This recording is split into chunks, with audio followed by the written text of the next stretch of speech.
Hello, everyone, and welcome to the 1021E after chapter discussion. I'm Mr. Europe, and we are going to be talking about this chapter, the final of the River Farm Doreen Witches Vampire trilogy, it looks like. So we'll be starting with general impressions. I really enjoyed this chapter. I feel like I say that about every chapter, and also I say that as well. I really like the different developments we've gotten for the different characters throughout these chapters, and just the little lore drops and little stuff, as well as all the big, actually plot relevant stuff. I'm very happy that with this return to River Farm. Uh, but I think we're going to have some other people speak first. Uh, Bleach Soul, you're up. Yeah, I really like, this Empire arc. I thought it was very well written, which developed many characters and stuff. I really liked also development with the vampires, although I can't remember her name. She gives me anxiety for a future vampire plot points. I mean, what she gonna do? She wanna just now she's like pure blood. She wanna like just kill and get levels and just go and revenge. So what she will do next? She seems quite naive and radicalized. Like she's like a convert and radicalized. But yeah, I really like Elvika's development. Though I got to be honest, I'm not very fond of her still having malice. Like she's a witch of malice, even though her craft seems like the opposite of that. And also I think it's unfortunate we didn't know if the villages agreed to join Laken because he still needs his own army. But otherwise, I thought I really like the trolls' perspectives. When we get like glimpse of them and how they think about stuff. So I really want to see maybe in future Dorain's interaction with them. So I think it's this kind of arc has made several good plots for a good start for future plots. Yeah, that's it for me. For sure. Yeah. I definitely think the armies that Lakin has at the end is like his permanent forces. I don't think anyone's just was there for that, but like confrontation only. Moving on to Yash Ketchum. Hi, Yash. Hello. So I liked it. I'm glad that we got like some resolution for this arc. I don't know if it's like a full resolution. I think we're gonna see a lot more happening with this group of people. I'm so glad we touched on Magnolia. Like I'd been wondering what happened to her, and I'm happy that we got a little bit, not a lot, but we just got a little bit of hint of what's happening with the Reinhardts. And now that Magnolia is no longer in absolute control, you know, seeing all the snakes come out and wreak havoc on the north. So I'm really excited to see where that goes.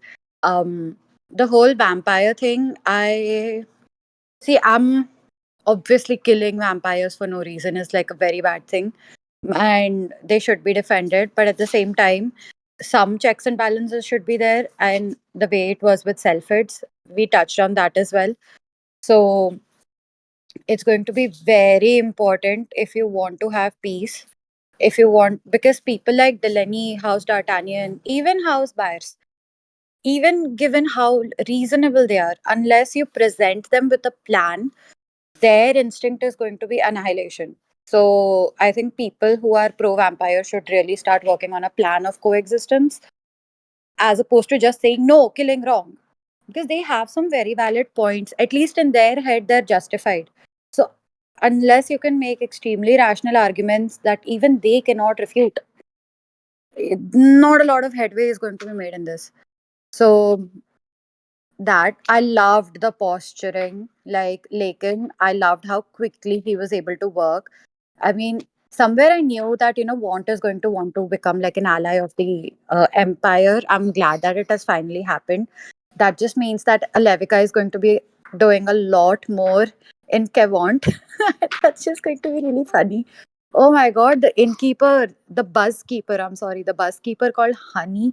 It just, I was laughing. It drove me to bits. Like, that was, I don't know why. I mean, it's not even that good a joke, but I just laughed my ass off. Like, that was great. Like, the whole thing with Kevont, the people, and the whole thing with Want, that was like really cool. Um, what else was there in Alavika? Like, I don't know, guys. She's growing on me as a character. She's not quite Ryoka. She doesn't have that much existential crisis, but she's just she's just someone very relatable who's just like annoyed all the time. And I get that. I so get that. Like, the thing is, she doesn't shy away from looking and being annoyed because that used to be her craft. I'm very excited to see how it goes. Although I was expecting the spell, the hag spell, to be more powerful. That was like very mild. And I don't know.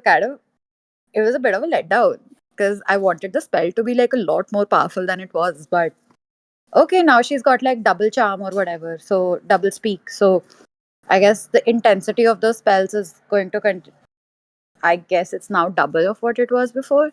But I'm excited to see like what the cost is, or what the trade off is using these spells. I'm sure it's something extremely nasty. I just have to see what it is like.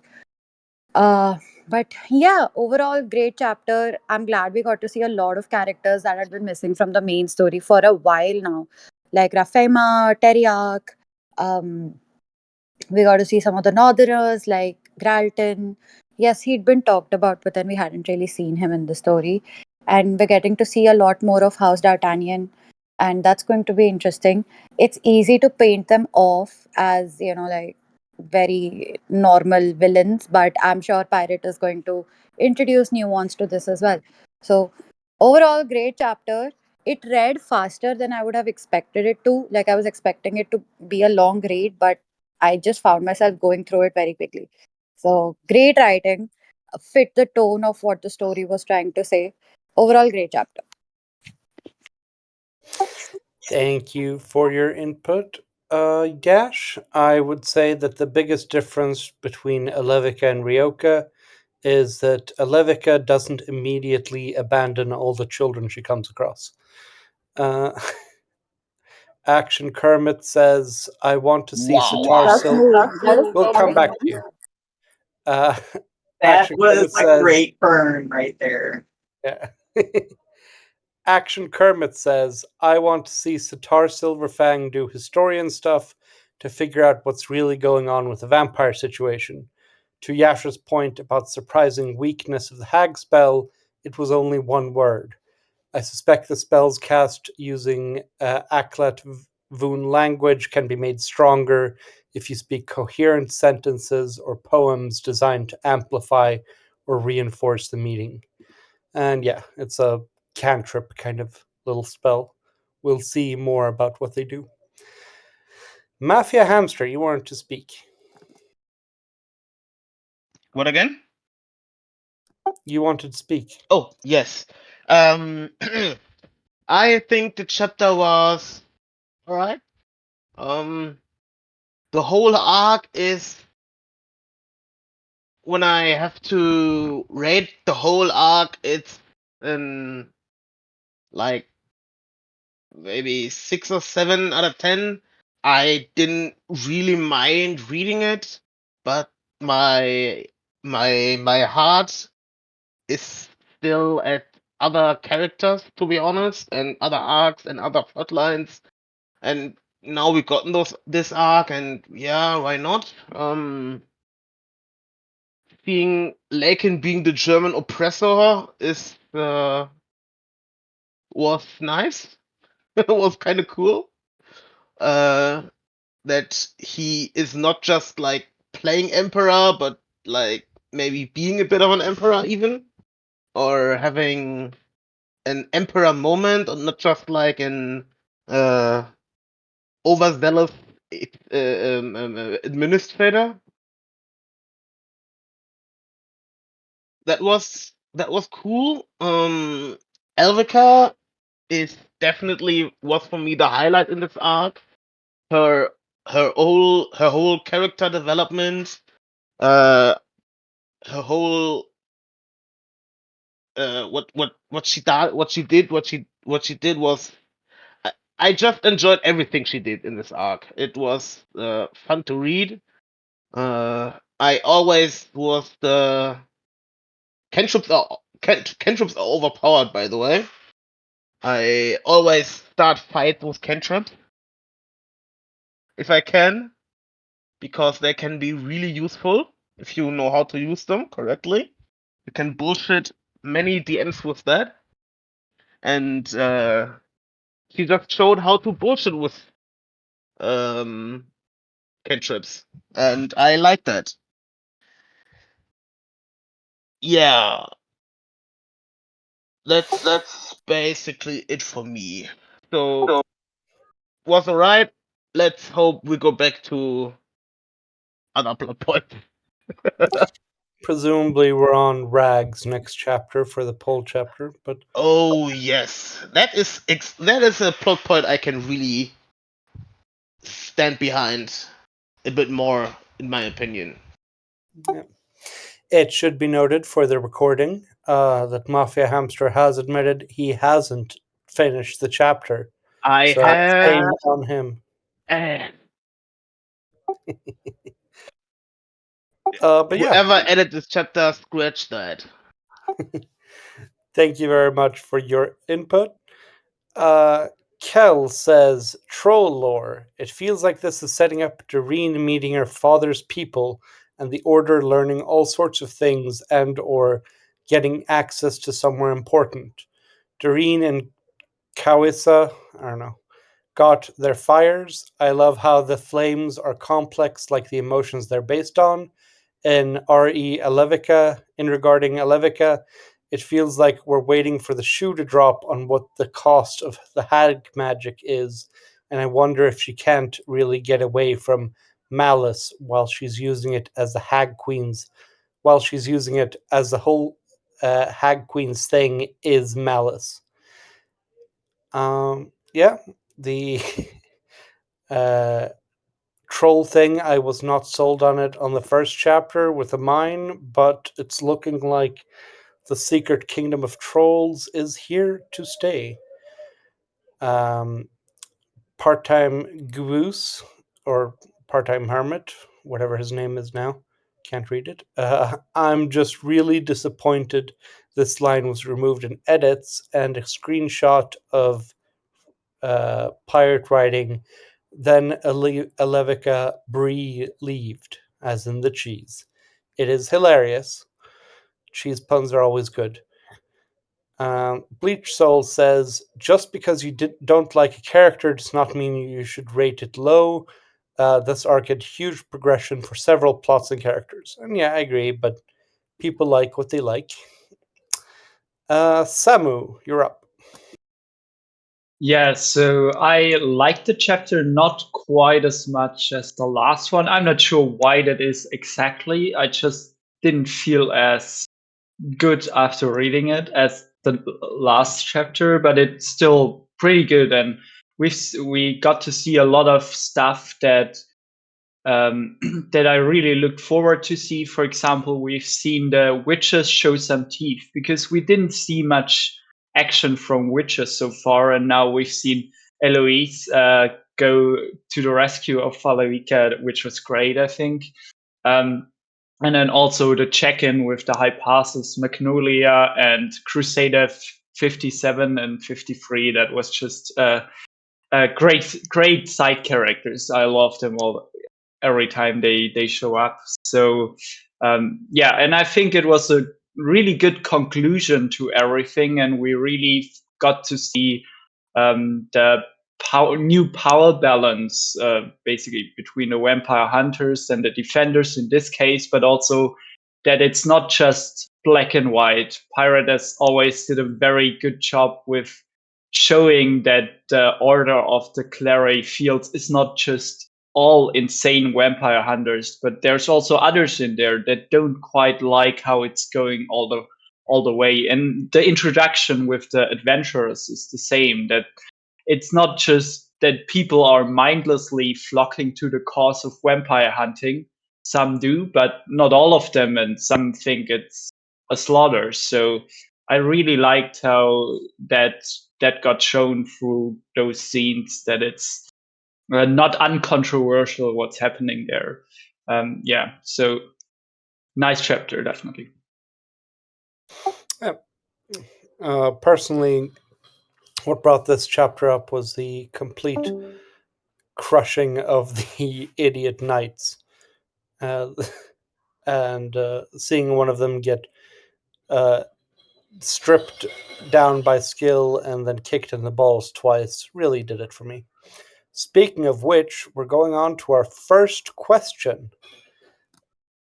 Clare Fields takes another loss, but what are your feelings on the order as a whole after the reveal that the Grandmaster isn't an idiot? Samu touched on this, and if anyone else has something to say about it, please feel free. Personally, I really enjoyed it. The Clary Fields have been around since Volume 5 and have always been shown to lose completely against anyone who knows how to fight and only work well against like civilians, like unarmed goblins and vampire villagers and so on. Whenever anyone who knows how to fight shows up, they fold like a chair. It's always fun to see them fall down, but now it turns out that the guy in charge is actually just a kinda intelligent person who believes in their mandate to guard roads, which they seem fitting. The LASD, as someone pointed out. Kel says also the addition of the gold rank teams at the start of the chapter from that POV was great in regards to the chapter reactions. Yash, you had something to say.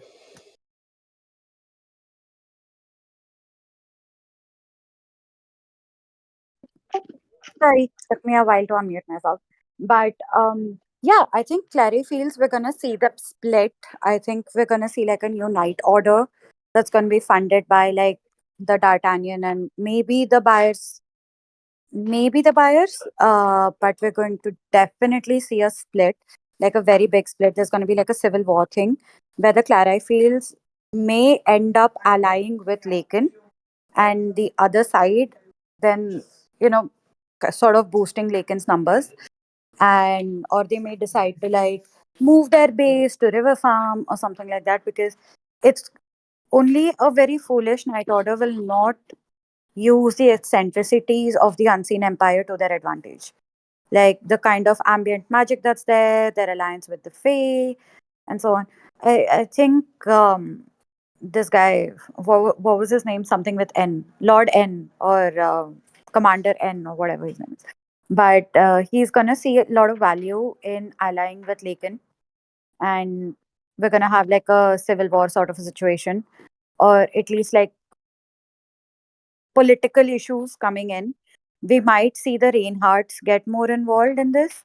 Reinhardts are clearly pro vampire, and they might reach out to Lakin, and I think the Clary Fields are going to be play a big part in this as well. Now we know for a fact that they're beholden to nobles, right? We know that they're allied with a lot of nobles, and the nobles have ratified their cause. If they start losing support from the nobles, they may start losing funding. It's going to get political, basically. So we might see the houses of the north split, and that politique is going to reflect in the Clare fields as well. But yeah, like I see a sect of them allying with being pro vampire, or at least vampire agnostic, as opposed to another sect which is anti vampire, and but offers a lot of offers a lot of levels and rewards. So people might be split on that, and it's gonna cause a lot of problems in the north, like a lot of problems. Yeah. Thank you. Yeah, it's interesting because the as Kel pointed out, the Grandmaster is Novigin or Novgin. He's definitely seems like the most reasonable of the anti-vampire people, and yeah, the it's going to be interesting seeing what happens there with all of them, especially since a good with the knight captain and D'Artagnan or whatever his name is are completely bloodthirsty and crazed about the whole thing. D'Artagnan. Him.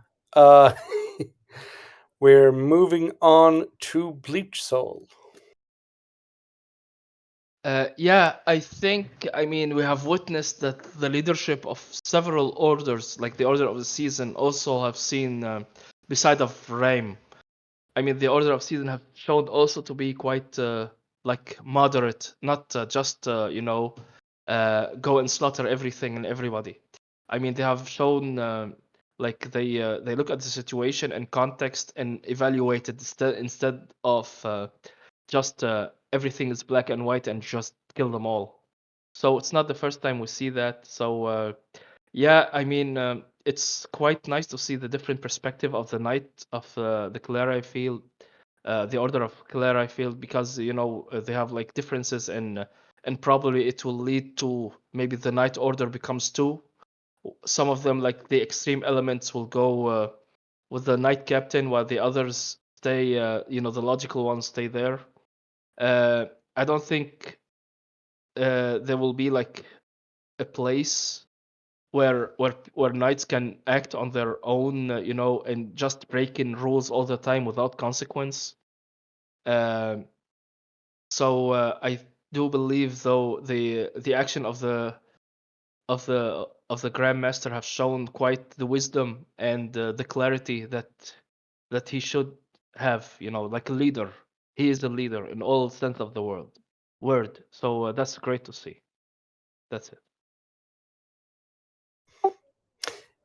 Thank you very much. Yeah, it's it's interesting with all the different like night orders having this be the thing is it's very interesting to see how they interact, or how they would interact. Right, so no one else has a thought on this, so we're moving on to will Lakin ever make a real friend? No. The friendship thing in general. We see in this that the out of Lakin's current batch of two friends, he just lost one, the buyer's one. So he's down to basically the Dog Lord and possibly Alevica. It's not very friendly being an emperor, but there you go. Yash wants to say something. I think this will be a quick question, but I think that ship has sailed. I don't think Lakin is going to find friends. He may find allies, and he's always going to be forced to keep them at arm's length because he knows that in politics there are no friends, and he's playing Israel's politics. He's a very active member of Israel's politics. So no, I don't think Lakin is gonna have friends, and I think he's come to terms with that. Like, but I feel like that's also sort of the nature of what he's gotten himself into. Like, maybe he didn't think about it as much before, but that's how it's gonna be. Like, I don't think he can do anything to make a real friend unless, I don't know, like, unless it's the witches. I think the witches may turn again. The witches are kind of like allies, right? Like, I think his friends are going to be the Sarians. I loved seeing the Sariant lambs support him in this chapter. And I think we're going to see a lot of support from the Sarians coming to Laken's way, because they might see him sort of as an ally who can understand him. And I don't know, maybe he makes friends with the goblins. I think the goblins seem more or less receptive to his peacemaking, or rather neutrality. And there might be scope for like a true friendship there. Again, like it's all very, I think Laken is has sort of resigned to be alone. He's made his peace with it. Good point. And yeah, the goblins are willing to kick him in the shin when he's being annoying. That's the mark of a true friend. Kel says Leonette needs to bounce the Fetohep speaking stone off of Laken's head. And yes, Fetohep is definitely arrogant enough to be friend of an emperor. And he does like Earthers. So maybe that'll work, or maybe Fetohep won't enjoy talking to a fellow ruler for that long. Bleach Soul, you wanted to speak. Yeah, I actually was thinking about Fetohep being the only friend he can have, because it's lonely at the top, and he needs someone who has like the same station as him, because everybody else, like all of the people he has, will see him as their sire, and he will be seen by them as subjects. Uh, so yeah, I mean, the friend they can have is someone who was the same station, who can give like good counsel. So I was thinking Fetohep can be the go-to guy for that. Otherwise, I think it will be very lonely for Laken with regards to friendships. That's it. Yeah, for sure. Samu, you want to speak?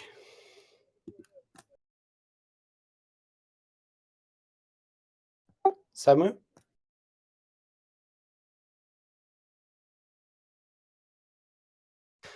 We'll get back to Samu if he gets his audio fixed. For now, we'll move on to the next question. I've combined two kind of into one. If the hag magic doesn't cost mana, and if there's no such thing as a free lunch, then what is the true cost of casting their spells? And alternatively, will all spells in the book be free, or just the small ones? Yeah, I mean, I think it's one interpretation we can have is that they already paid it with the oceans of blood to discover the magic words, and it just reshapes. It's just the words of divine reality or whatever. Uh, but we don't know much else. Will there be the most intricate words have other costs? Will it be corruptive? Will it affect their emotions? Or is it just straight up free magic? Either way is possible. Personally, I would be happy if it turns out that the witches who have the special magics and special ways get a massive power boost and are able to stand up to combat potential with mages because of this. I think that would be hilarious, and mostly because Wistrom can suck an egg. Yash, you want to speak? Yeah, it's basically what you said. I think uh, I have a theory. Of course, like the cost may already be paid, but I don't think it's as simple as that. I think why Levica is able to use it is because she's the witch of malice. So she may not be feeling her craft going, but as it's sort of like a function of her class, right? So a function of her class might be using malice related spells in a way that does not tax her craft. Like Lakin said, it may just be like, the freebie stuff that you get on a very base level. Um I'm sure more malicious magics will have more of a cost, and I don't think like this is the end of it. Of course, there's going to be like a cost. Of course, there's going to be a trade off.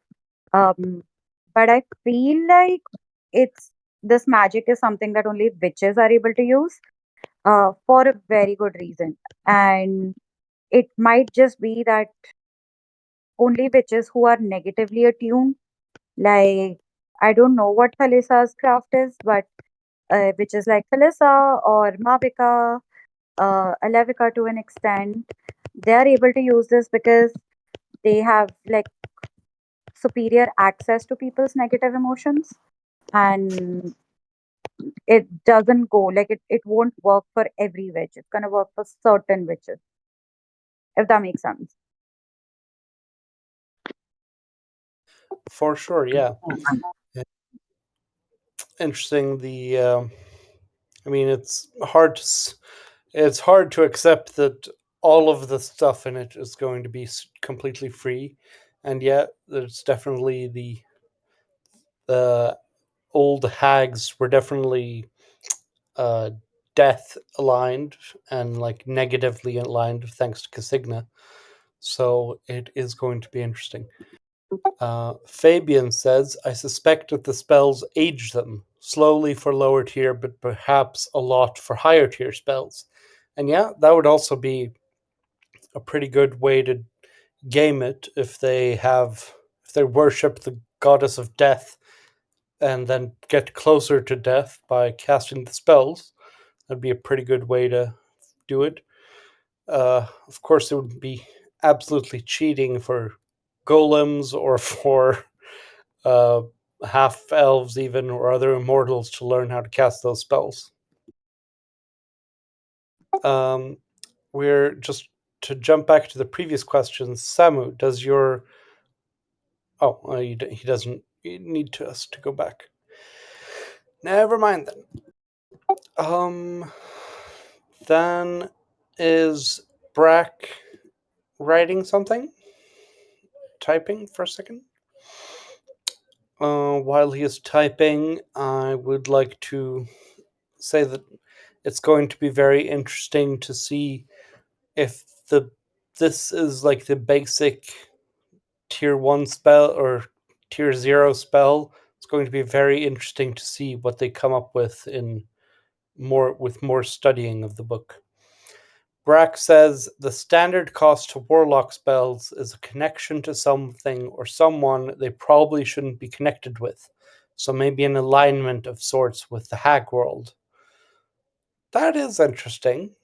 The question is then if it's connected to the hag world, to Casigna, or just to the laws of reality. Where the spells actually come from is going to be interesting to see. Moving on, I think we'll go for high passes. What do you think of the high passes part of the chapter?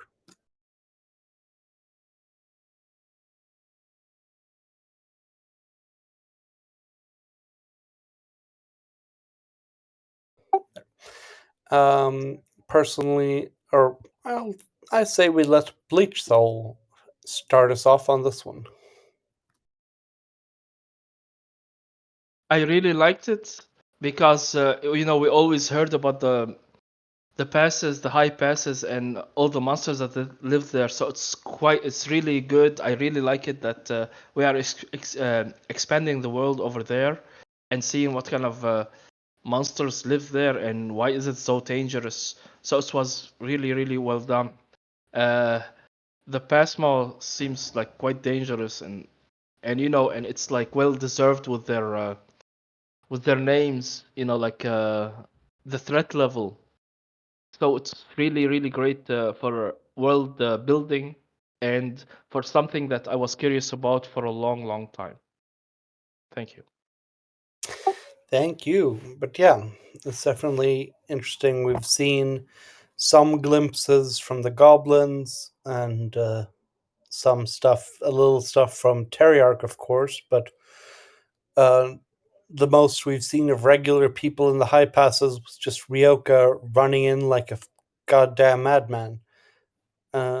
Not really very in depth. So it's very interesting to see with all the different monsters and like someone who's studied them a bit in a jewel to actually see how it interacts and how it's supposed to work. Yash. I'm very excited about the high passes and the lore. Like, I kind of do want to see the trolls. Like, it's an interesting bit of lore that we're getting. I know it's like really after, and the trolls that we've already seen were those trolls that we saw with the drums and Kevin and his adventure. Like, those are trolls, right? Yes, Or were they ogres? those were trolls. The trolls.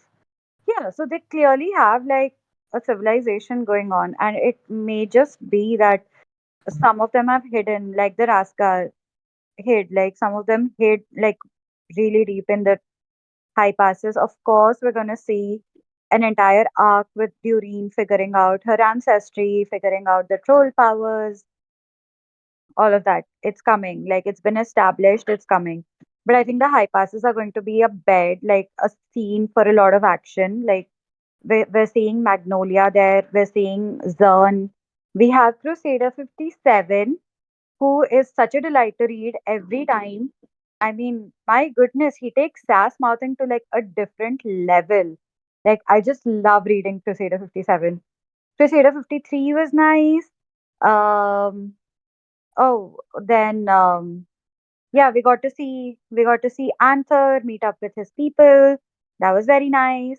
And I'm sure, like if June actually goes through like the handbook, I'm sure they're gonna find something on trolls. How is it possible that the blessed people, supposedly blessed people, don't know that there are trolls hidden? I'm sure somebody did and somebody recorded it somewhere, but because high passes were ignored for so long, people just forgot about it. And yeah, like I think that book is going to be very handy in the future. We have I feel like a lot of stuff is going on in the high passes. We have Terriar who's rediscovering what it is to be a dragon and all of that. So Terriar, Kendraka, and I'm sure there's going to be a lot of actors coming soon. We'll see the whole vampire thing. Um, it's going to be a hotbed of activity very soon. And given that it's so close to the Wandering Inn, given that we're going to have a bunch of necromancers there very soon as well, we have Rags. Oh my god, I completely forgot about Rags. Like, we have the goblins up there. We may see all of them come together to fight like a common enemy. And yeah, it'll be nice. It'll be very interesting because these are not like the main characters that we follow, right? These are all, leaving Max and Rags. Like, the the others are just like fun, quirky characters that don't really have a lot of development. I think this might provide a lot of development for those. But I also feel like now there are so many characters in the story. We should just focus on a few before my brain goes into meltdown mode. Yeah.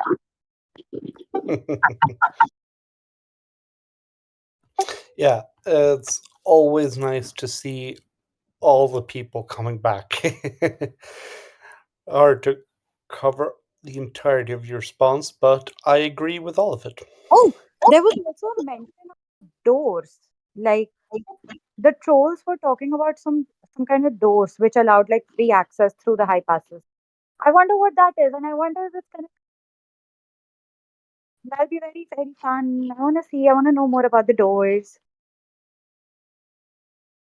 Yeah, they said the first doors were closed and the ways were covered in monsters and great foes, and it's safer to go through Death's lands.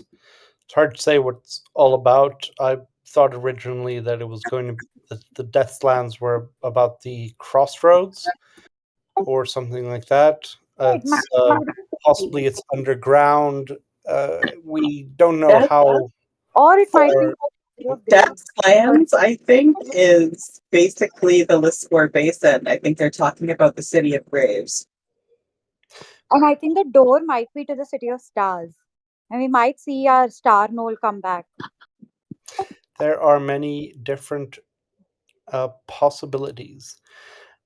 But yeah, we don't know very much about how far the troll civilization extends, what their role is in all this, how long it's been around.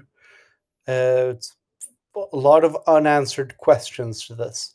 Were they the ones who were shooting at Niers way back when he was stuck in a cave? Who knows? Kel comes in to do some meme responses with a sticker of Crusader 57 saying "fuck you, Kilbkich," and saying Teriarch is playing Dance Dance Dragolution. And he is, indeed. It's a deadly, deadly game. Jotham, you want to speak? Hey guys, if you hear any echo, I'm gonna change my setting. So please let me know. Sounds fine. Okay. Hey, I just feel like a little girl when they found fucking Crusaders there. Like this whole volume, I was like, okay, where the hell are these guys? I wanna see them. And when I found like they're in the high passes, just creating chaos on the one side, I was like, oh my god, the high passes stuff is ready to go down. Because Whelan the Kind, right, left a legacy for the next Goblin King all the way up in the high passes.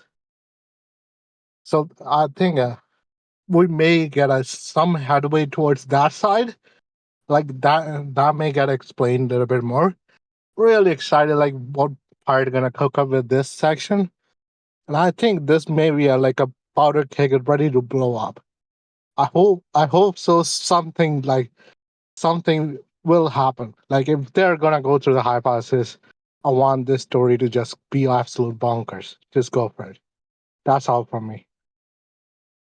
Thank you very much. Yeah, it's very interesting to see the whole thing about, like, the more we see of the high passes, the more impressive it is that Valen just climbed to the top and left a box there. It seems absolutely insane at this point of the story. Like, I don't know who could possibly do that. Fabian says if the trolls live deep in caves, which is more or less underground, it's possible that they've had interactions with the Rashgar in their history. I'd love to read about an underground wars between the trolls and the Rashgar, perhaps from the perspective of a troll oral historian. For sure, yeah. We could have another history chapter with like the one from what's his name, the arrogant dude. Samu wants to speak. Yes. So the one thing that I found most insane about this part of the chapter is when the Order of Solstice Knights leave their squires and stuff behind and tell them, like in like not really in the high passes yet, but like close to them, so in dangerous territory, and tell them, yeah, just make a camp. You kind of know how to. There's some Antinium they can build. You will be fine, and we're gonna leave. And if we die, go to Mursha and get the embers. And I'm like, the Order Solstice is so like Aaron level committed to their cause, but that's just stupid. Like, if you want the organization to die, then like they basically gave no instructions to the new guard basically.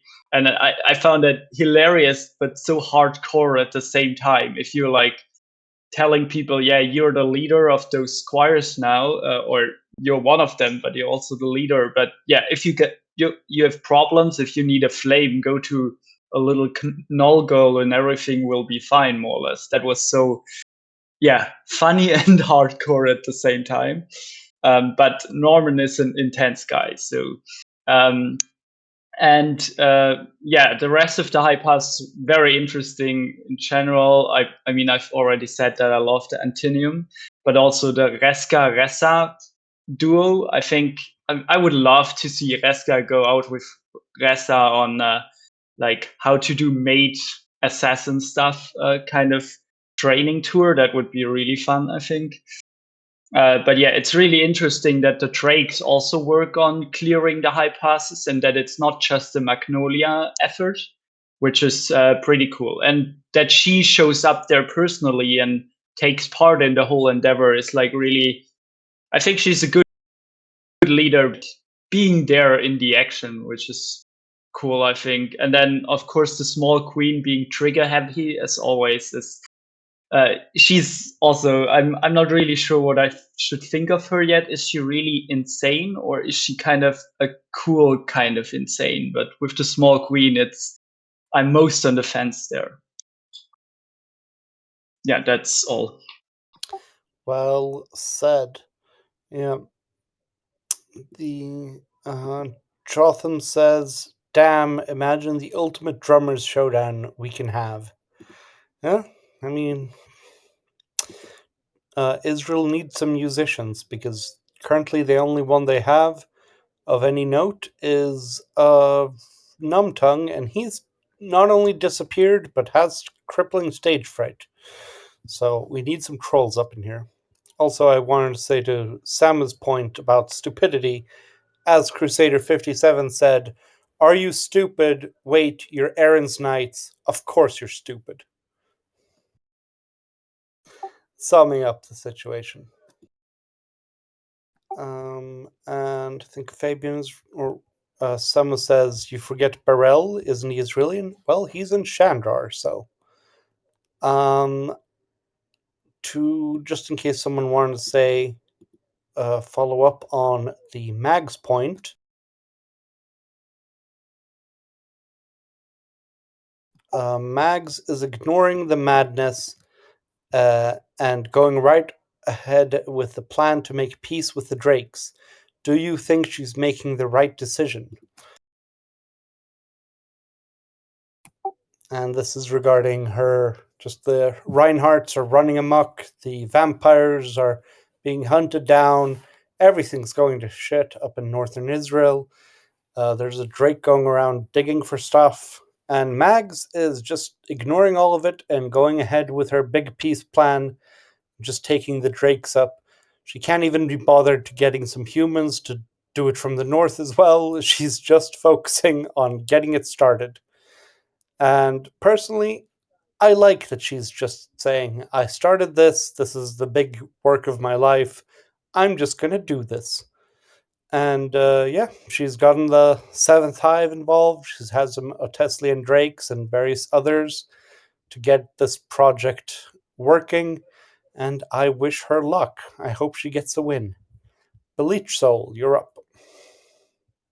I think that it's not like she started this like right now. I think she was like forced to do it because she can't do much. That the Reinhardt are overtaking her assets, are capturing her assets and stuff. Like after what they did with Imbrisil, like the mayor is like Cecile's puppet or whatever, and and there is a reason why there aren't humans who are digging up the tunnel from north. I think the influence of the nobility has forced her to start with the Drakes, and she's pretty much like in exile. In exile, like in quote, exile, because the Reinhardts, the rest of the family have taken over, pretty much. She might be the leader, but Cecile is like doing things with impunity, and nobody like stopping anything the Reinhardts are doing.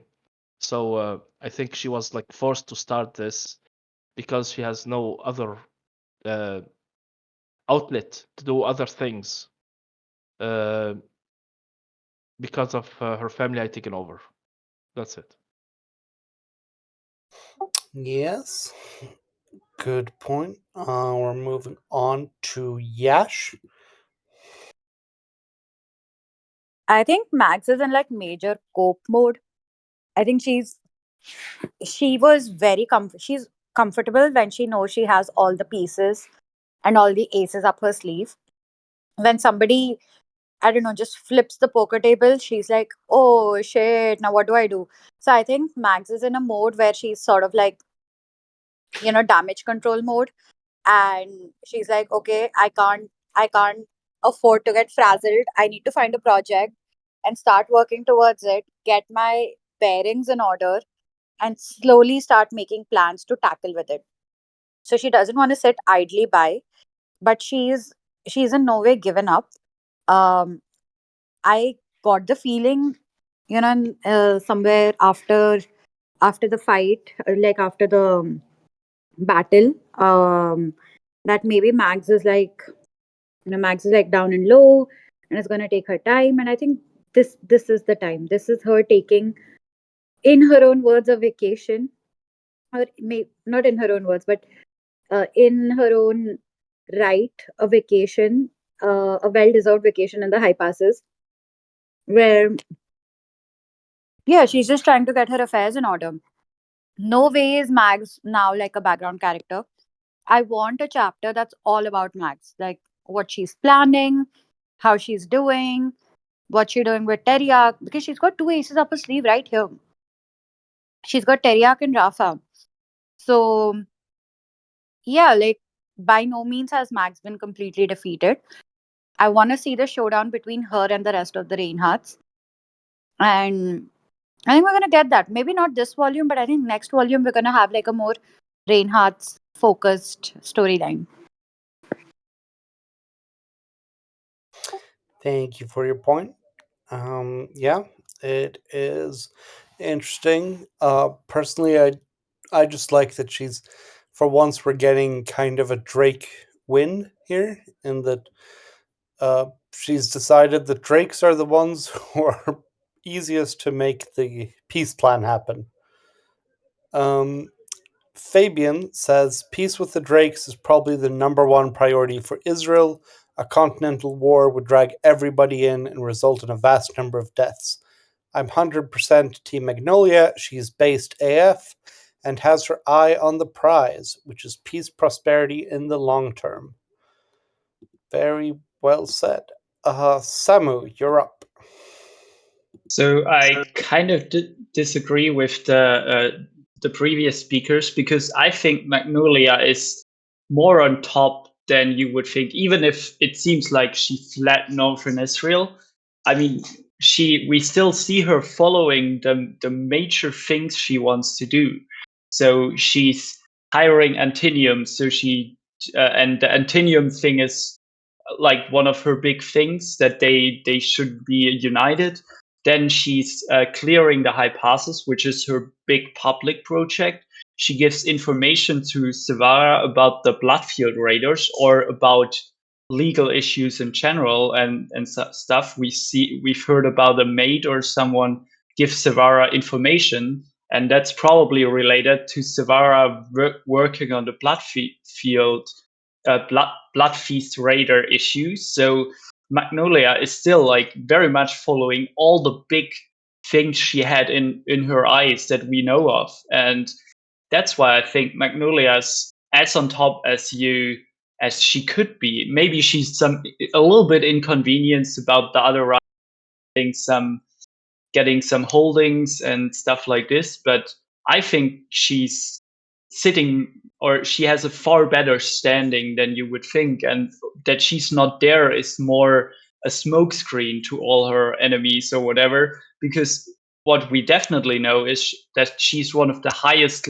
leveled nobles we know, and most of the other Reinhardts didn't level that much. The most of the other years in the last decade or more that she's had them under her control, and maybe with the battle in Liskor she leveled even more, so she's getting pretty close to level 60 even. So I think Magnolia is mostly working from a position of strength here, and focusing on her big issues, because all the small stuff in northern Israel is just not that much of a border for her, and the other Reinhardts will realize that too, I think, at some point soon.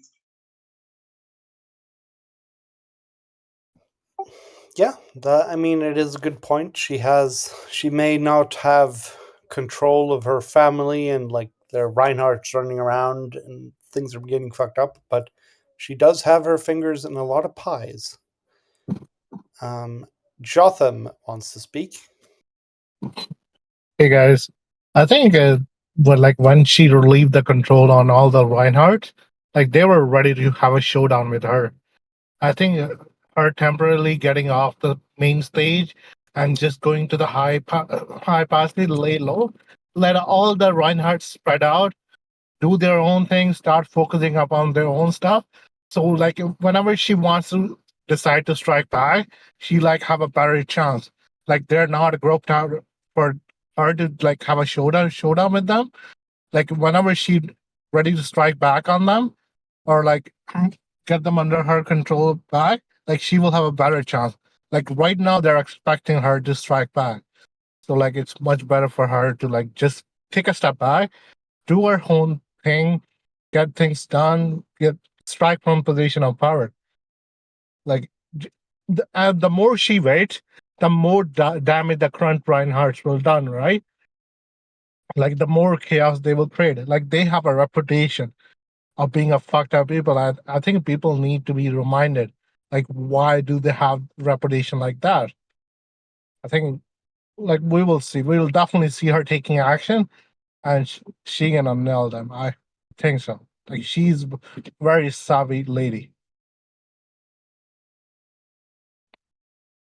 So I just had a thought. Oh, I think chat. the rain. Yash. Yeah, I know I'm supposed to shut up. Ping. I already pinged. Okay. Can I? Yep. Now that I'm here. Yes. Can I do them? Okay. Yash I wants to Yeah, just the once. I'll not do it again. So I think the Reinhardts in the north are gonna start doing the whole Casigna thing. I think they're gonna support Bethel. I think they're gonna try to get the other ladies and the other nobility on the whole Casigna train, reward them, reward them with powers, reward them with miracles, and so on. And I think Magnolia is gonna do something to sort of shake Chalyon out of his stupor, and we're gonna see a North versus South faith battle, like a crusade happening, like where the Crusaders, the Antonium Crusaders, the Drakes, the Knolls, people who fought against Casigna, they're gonna ally and they're gonna go against those who believe. I think that's gonna be the battle where, and that's gonna be the issue the Reinhardts are gonna use as a political tool to gain control over the North. That is a prediction, definitely. I can see it happening. There's a lot of ways this could shake out with all of the different. The number of factions have just been increasing, and their various grievances and alliance and stuff has also just gone bigger and bigger over the course of the story. So there's a lot of things that could happen. Moving on though to the next question. We're getting about an hour now, but I think these ones will be pretty small. Will Typhonus find his way out of his funk, or will he continue to wither away, perhaps having one last moment of self-sacrificial heroism? Personally, I definitely think this little bit of Typhonus was very good in this chapter, and I think it is setting up for him to do something. It's hard to say what exactly, since his last teammate isn't on the, or is, there's Briganda, of course, but Revi isn't even on the continent anymore. It's hard to say what he's going to do unless it's to sacrifice himself for Eloise or River Farm, but we'll see. I mean, he does have a history of unleashing plagues on griffins, so maybe he'll get in on that whole plot line with the murderer from Tarandria. Bleach Soul says he will find his funk and find a new purpose. Gotta get down with the funk to get out of your funk. Yash wants to speak. Yay, I'm back. Yeah, you were spot on about the whole Griffin Riders thing. I think we're gonna see Griffin Hunt fight the Griffin Riders. Oh, that's gonna be a lot of fun. We're gonna see. It's gonna be all mixed in with the witches and stuff. So that'll be a thing. But Typhonus, personally, I think he's gonna be alive, and he might end up sacrificing himself in defense of Revi. or in defense of Cade or Briganda, to make sure that I have a feeling that Briganda is just gonna like fade out, but something's gonna happen with Revi. We're gonna see more plot lines with Revi on Baleros, and something that Typhonus does is going to help her out, which results in him sacrificing himself. Because I think we got a lot of this thing, a lot of his concern about Revi, and Pirate is building that up.